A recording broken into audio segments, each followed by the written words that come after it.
I was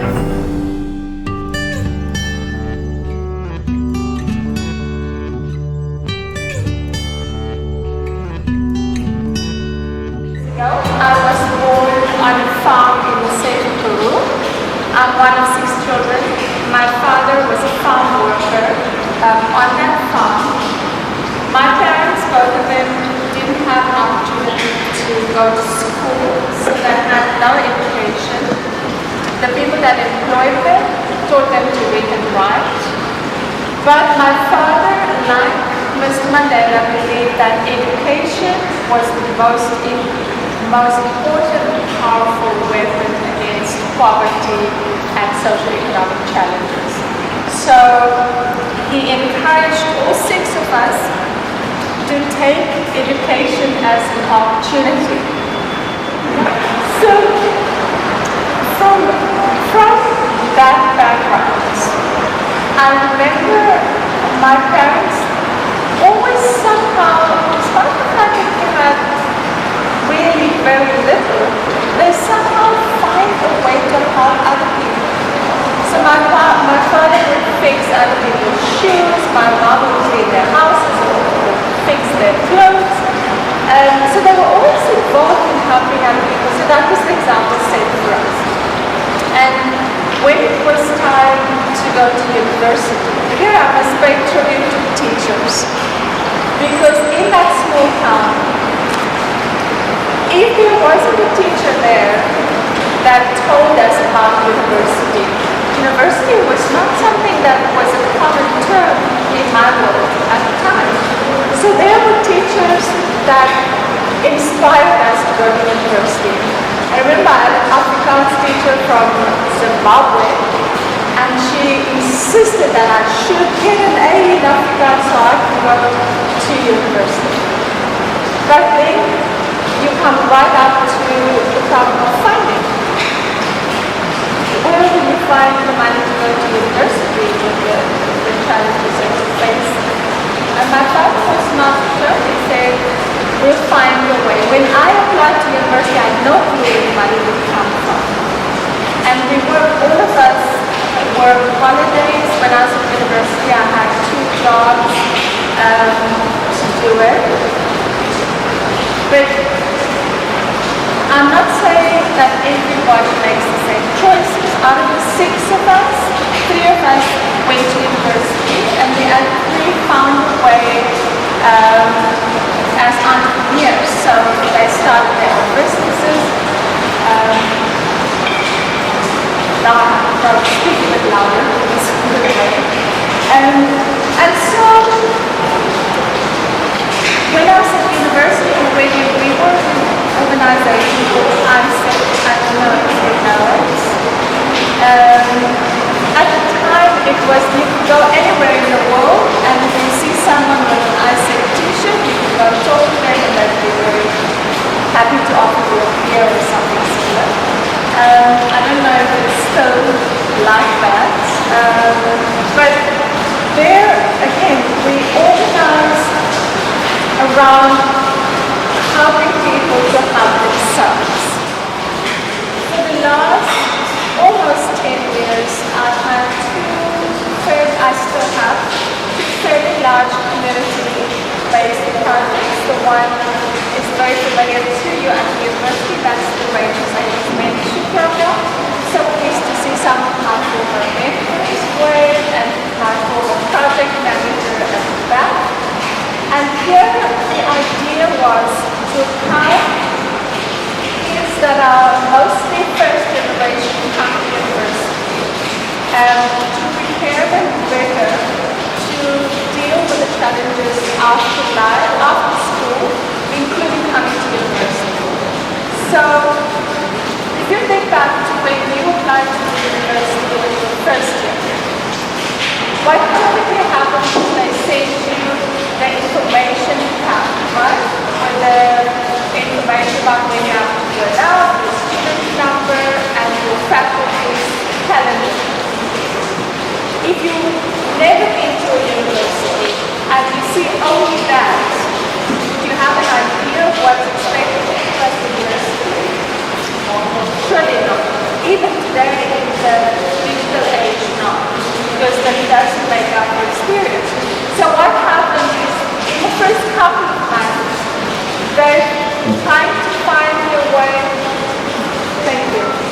they're trying to find their way on campus, and I've been teaching here for a while, so I kind of know the look on the first year's face when they're lost, and not only geographically lost. So what happens is by April, the first test years come and gone, and they have that well. And if you come from a background where you're the only one that's gone to university, and things are not going well, what happens to your self-esteem? You buy down again. So one of the most important challenges the students who came here from that kind of background focus is that their confidence in that in their first year almost completely depleted.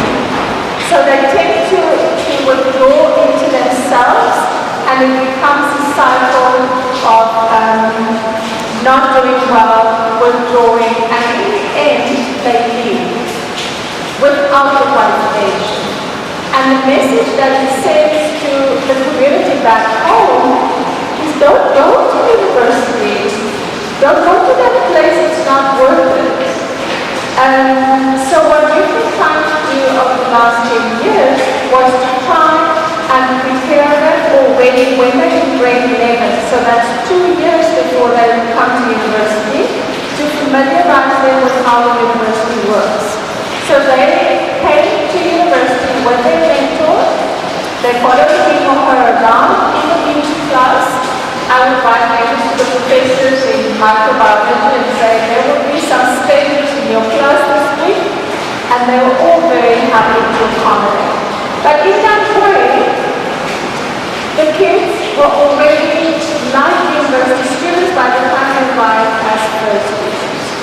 And then of course there was a focus on academic performance, improving it so that they could make it into the degrees that they wanted to achieve.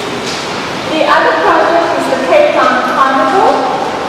So you might think this is one big party, and it is, but it has many layers. Because the original idea was that we would create a platform on which anybody could come and show off their cultural skills, their dancing, their music, float building, their costumes.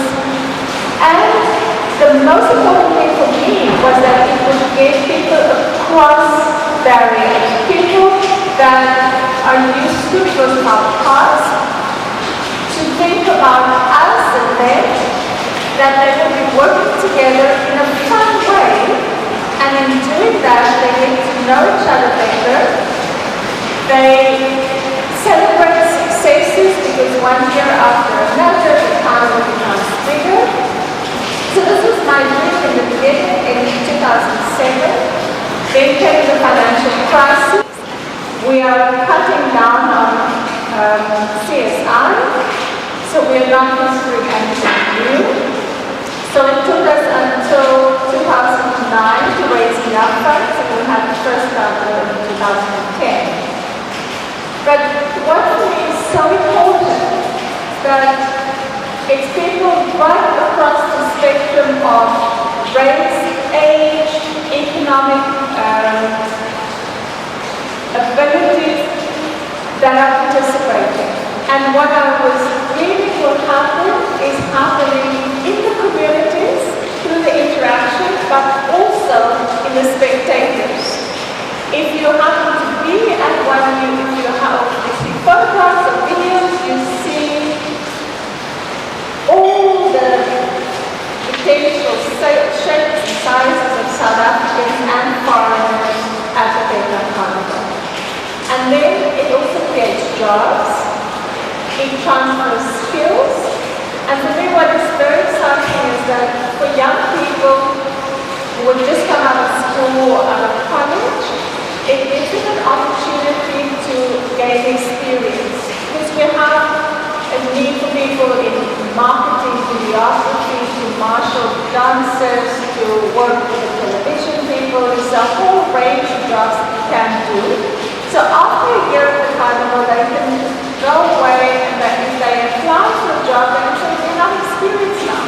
Because you will know, if you go ask for a job somewhere, the what experiences you got. So in brief, those are the two projects. So what I've decided to do with my research lead was to travel to several countries and to try and see what other people are doing in the field of social entrepreneurship and innovation, and in particular, what contributions young people are making. So maybe I'm just explain a little bit what I mean by social entrepreneurship. You know, there's the government, that's usually big, and then there's the corporate world, and that's also usually big business.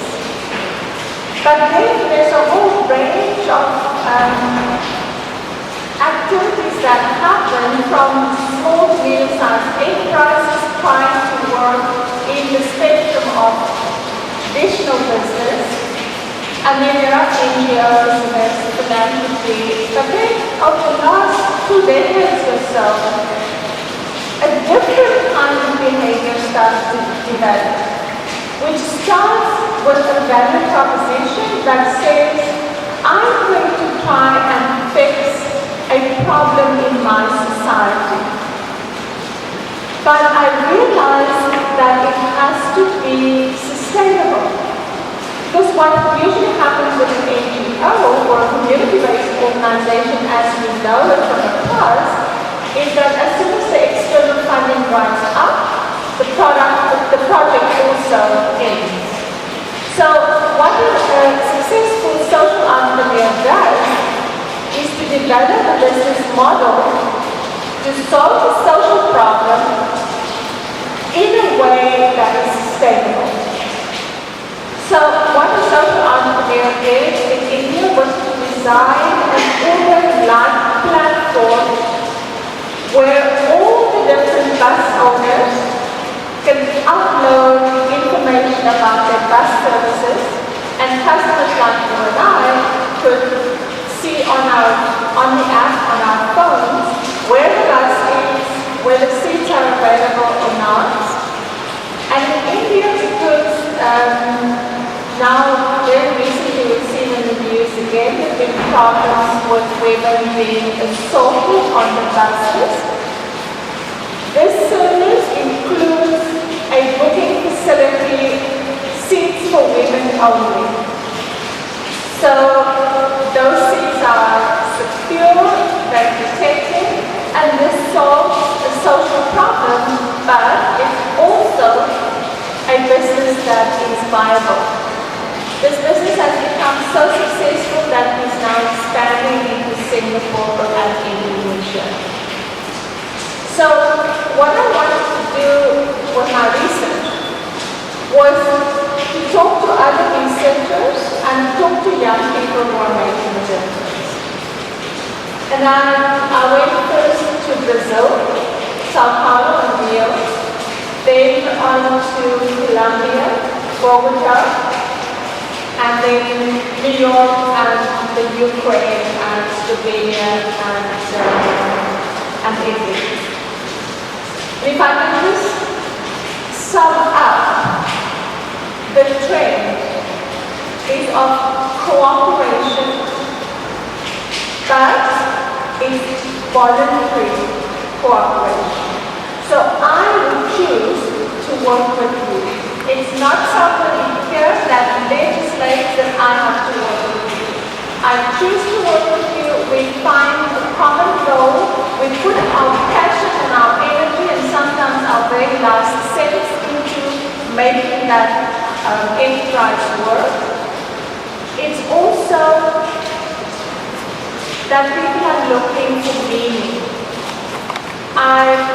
I teach a course, Economics of Innovation, for postgraduates, and I've been talking about social innovation there, and I asked them to bring me some articles about somebody that they think is a role model for social entrepreneurship.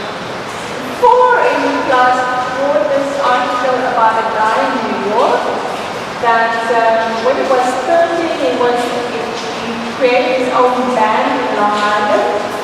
And they actually got a contract and they were performing in bars and know they were underage, and the next day they had to go to school.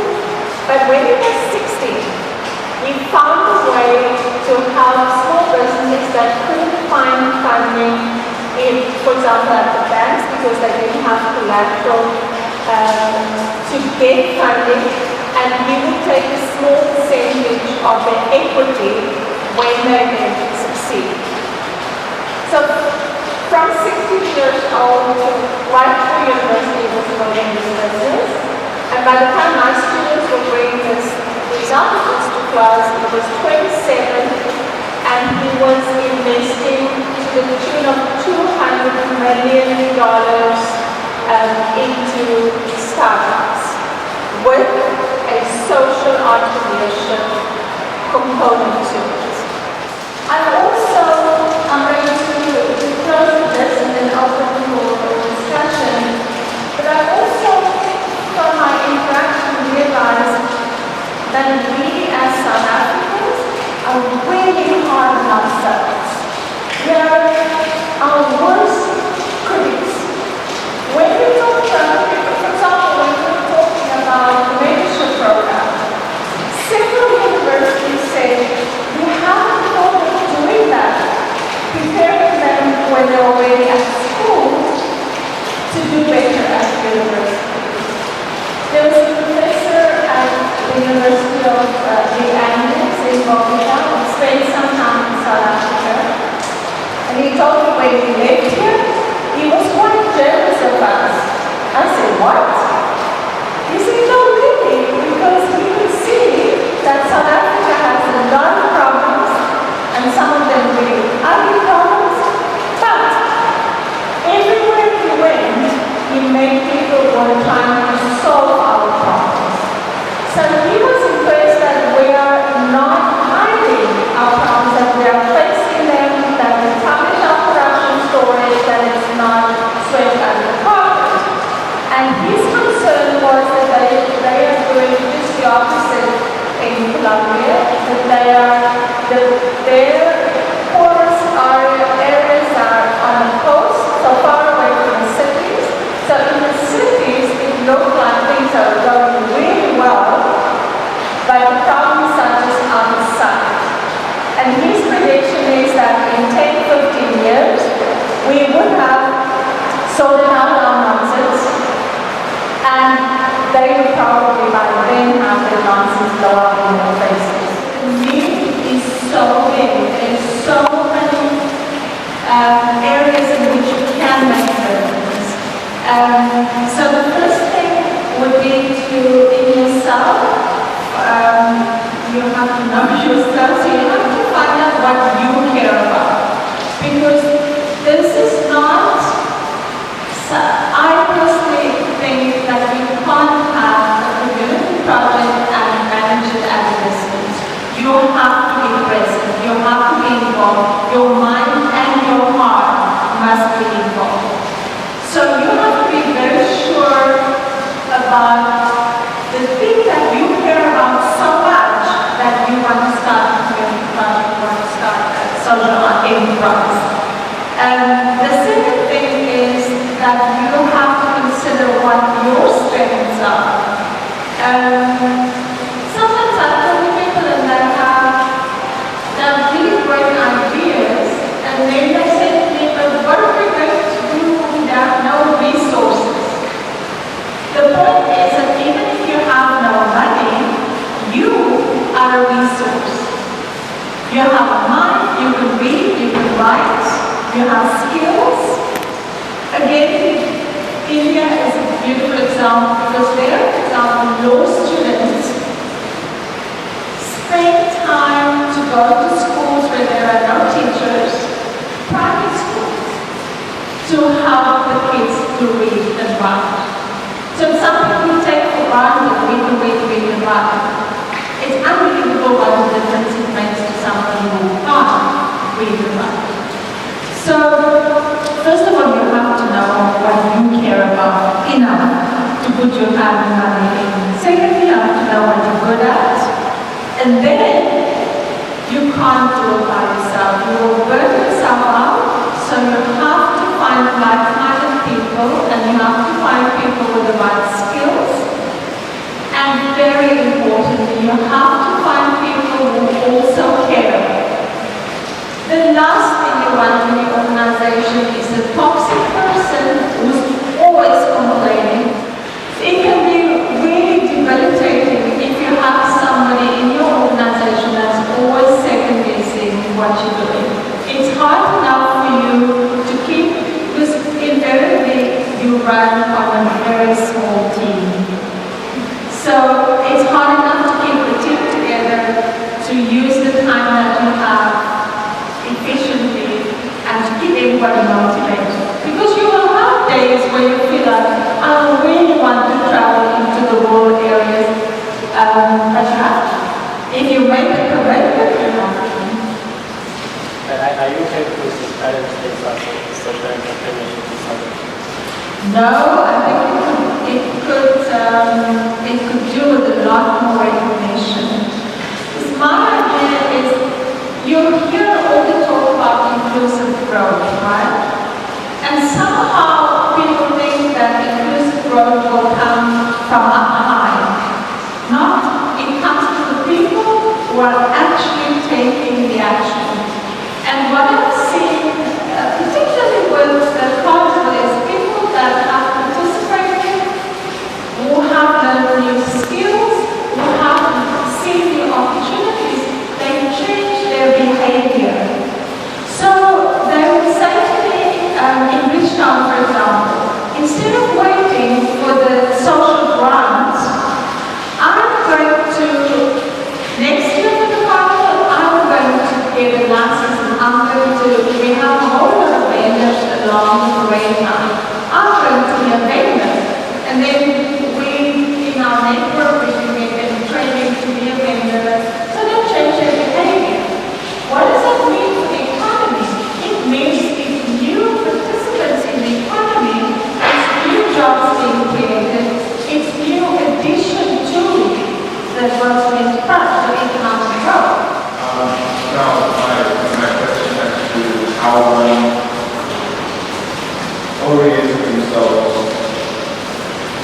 in making decisions and so carrying ownership despite the situation around, and especially when public discourse turns away from you.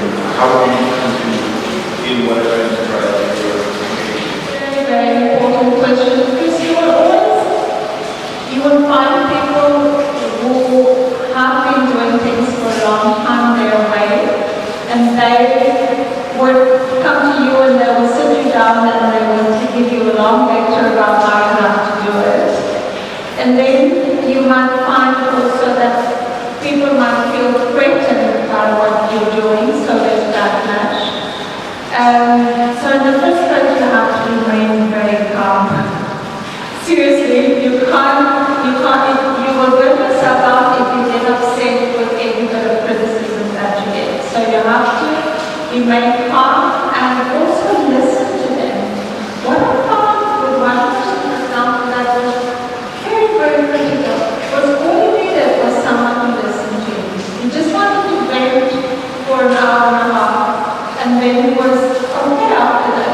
So it's a skill that you have to develop to try and get in the other person's head to understand what it is, what to them is so important that they're giving you back. And the best way to do it would be to engage in person, not by email, not on the phone, because if you can look them in the eyes, their eyes will tell you a story. So the best way is to do it personally. I'll just tell you a little anecdote about it. You know that the carnival, that the New Year's carnival that happens in January, that has been happening for more than 100 years. But it represents a certain segment of the broader population. And what we wanted to do with the Kenyan carnival was to have everybody participate, to really have the whole diversity. But we needed to negotiate with them that they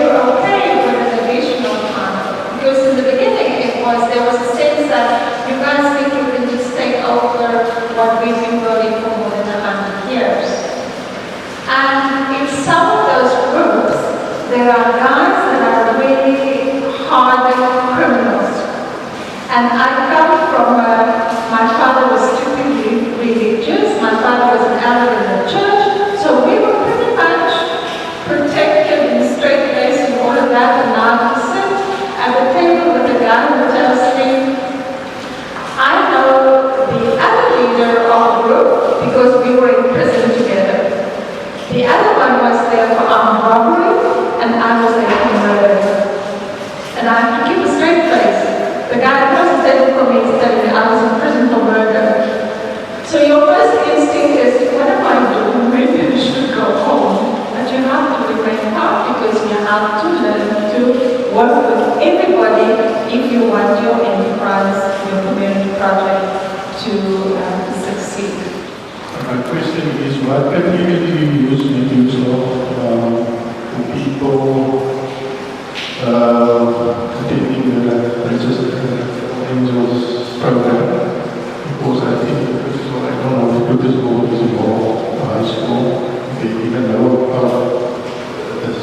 Because some scholars I talk to that doesn't even know how it works and what it involves. So how it worked was that schools would apply and they would send us their plan for the school, what they would like to achieve and their results for the last couple of years, and then they would come for an interview with the full board of trustees. And we were looking for academic excellence, potential academic excellence, but also because it was an approach to have, in the end, a well-rounded learner at our program, so also potential to extracurricular like sport and culture and so on. And once the schools were chosen, then they would send us 20 names of learners that have the academic potential to come to university. And those learners, each of them would write us an essay to say what their personal dream was, what they were bringing down to achieve that, and how we fit into how we able to achieve that dream. So the trustees then read all those essays and we selected based on a combination of academic results and the essay they wrote. Now, after 10 years, we are handing over to the schools themselves. The schools forum will take leadership responsibility and from now, so this is for me, it's the best outcome that we could have had because it means that the schools that have been, the principals and the coordinators that have been trained, the schools receive shares in the Nasdaq empowerment schemes, Tumanaki and Departmental. So they have the asset which receives dividends which they can use for running costs. So they can now take this further. So the office will close by the end of July, and then the executives of the schools forum, the chairperson is at Swansea. But Princeton used to be, in the beginning they used to be part of the program, but they have every cycle is 2 years, and they have to apply every cycle, and then fall in line. How do you select your mentors, and how do you measure the success of the program? The mentors, we worked with the Department of Industrial Psychology, so they helped us to put together the selection process for mentors, so they applied. We had 140 learners per cycle, so we did about 40 mentors, one-on-one. And the professionals in the Department of Industrial Psychology will do the selection and also the training of the mentors. The mentors, their requirements were that they themselves have to pass because there's no need. I mean, how would it look if your mentor fails and you yourself as the mentee? So the mentors have to pass, and they also have to be in contact with their mentee at least twice a month, other than the occasions that we arranged for them to see each other at workshops or on campus. And the mentors also receive, as a bonus, at the end of the cycle, if they were successful, shares in the Nasdaq empowerment schemes. if you ever attend a mentorship program, one of the most important things is to keep the mentors motivated for 2 years. Because when your exams come around and the race starts to occur, then the mentors might get a little distracted. So you have to be paying attention, keep the mentors motivated, and refresh their training every now and again just to keep them going. Do you not think that there's there's a lack of social consciousness coming to from high school, even with graduates? You'll get accountants who don't know anything about what's going on outside of their community. Do you think there is a problem with that, and what can we do to fix that, both at high school and varsity level? We not only have social consciousness, but also empathy that we seem to be unable to empathize with other people. There are some programs that are trying to teach that already at the primary level. I must say at this university, it has changed a lot. When I just started working here, it was literally the B accounting students would say, I'm going to be a chartered accountant, I'm going to make so much money, I'm out of here. It has changed now. For example, one of the most successful social entrepreneurship programs that's been around for quite some time is the clothing bank. And that was started by 5 chartered accountants, women.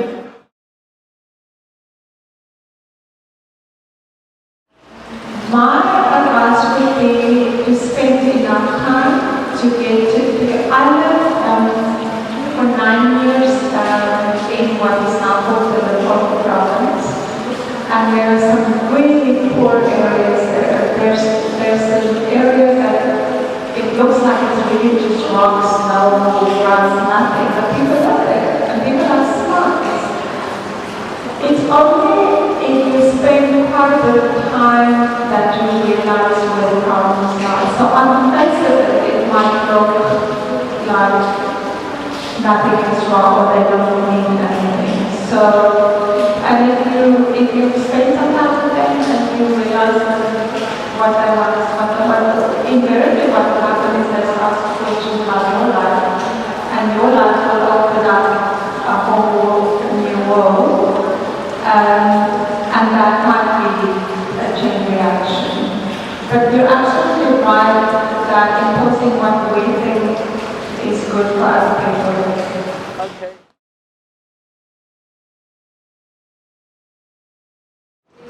About our money specifically, they're probably suffering from intervention fatigue by now. They must be the area in which the most intervention takes place. But I would suggest that you find out exactly what the university already does. Because there are several programs that involve money. And then I was just going to do a few things. In some of the areas that we mentioned, like Slabbert and Jafta, there's some really very interesting cultural exchanges taking place, but in the sense of the creative economy. So it's not as if they just, somebody from another country comes here and our people have to dance and have to dance. It's not like that. For example, 2 years ago, there was a cooperation with the Italian consulate where the ladies in the room who know the designer, asked kids in London to help them design the next generation of kitchenware that they will be housed. And there's now coming up an exchange program with the whole Italian designer, which is playing area with several cultural organizations in Europe. But it involves again something tangible that's come out of it. So it might be a good idea to ask questions and read out about what really exists. It's my mind now. So, I was in the mentorship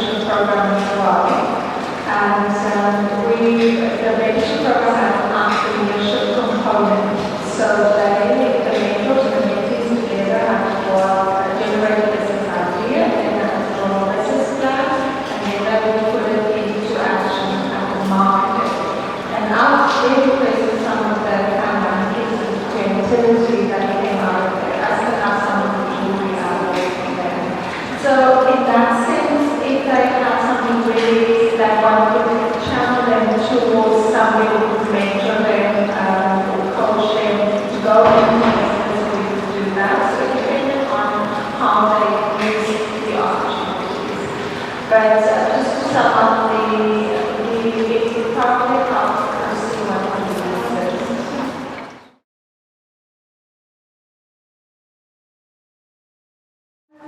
My colleague and I, actually now two colleagues, we've been doing really extensive research on the impact of carbon reduction. And in South Africa, we've got now about 80 different data sets. And we've looked from about 1995 before the legislation came in, right up to 2014. And our conclusion is that affirmative action is a little bit like plaster in the sense that it creates opportunities, but I see you crying, but I'm going to finish my explanations now. In the sense that we've done this comparative, we've done it for South Africa, for India, Brazil, and the United States. And the essential thing is that if you have underlying problems, like an education system that's not performing, then you can't get to the numbers of people that you want for representation. You can't normalize it because you don't get enough people out of the education system. We're not saying that we need more action. We're saying we need more proper education, we need proper health care, all of the things that enable people to do better in school, do better in university, and do better in the world. As long as poverty, injustice, and gross inequality persist in our world, none of us can truly rest. So with that, I would like to thank our partners, President, thank you for coming, and Quincy for coming, and members of staff, Michelle and Station. Thank you for coming, and we have high school young ladies and they came to mom. So they've been doing great things, and they are really interested in this kind of competition. So they are coming from Renaissance School. So thank you for coming. And then colleagues from XSS and Professor Rashid Jafta. We just like to thank you by giving you the certificate. We acknowledge you as one of our honorary members of our institute. We really appreciate what you do.